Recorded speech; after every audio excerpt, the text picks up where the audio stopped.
2026 சட்டமன்ற தேர்தலில் மீண்டும் கழக அரசு அமைய இங்க இருக்கக்கூடிய மகளிர் நீங்க உங்களுடைய ஆதரவையோ உழைப்பையோ நீங்க கொடுக்கணும்.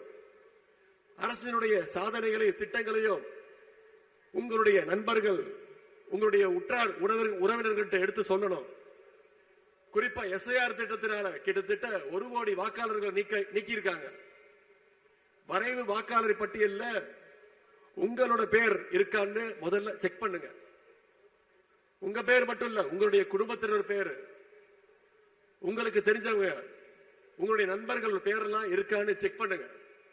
ஒருவேளை இல்லைன்னா கழகத்துடைய BLA 2க்களை அணுகி உங்களுடைய பெயர்களை சேர்ப்பதற்கான அந்த விண்ணப்ப படிவங்களை நீங்க கொடுக்கணும். வருகின்ற ஜனவரி 18ஆம் தேதி வரைக்கும் நமக்கு நேரம் இருக்கு. தகுதியான ஒரு வாக்காளருடைய பெயர் கூட விடுபட்டு கூடாது.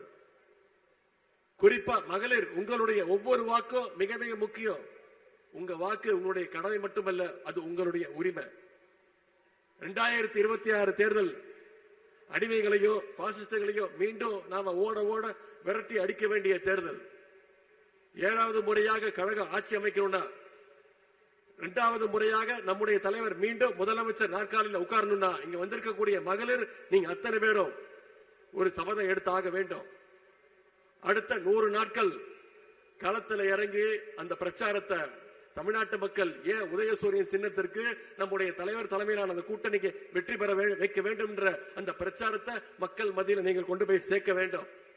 அதற்கு இந்த மேற்கு மண்டல மகளிர் அணி மாநாடு ஒரு அடித்தளமாக அமைய வேண்டும் என்று கேட்டுக்கொண்டு, வெல்வோம் 200 படைப்போம் வரலாறு என்று கூறிக்கொண்டு வாய்ப்புக்கு நன்றி கூறி விடைபெறுகின்றேன். நன்றி, வணக்கம்.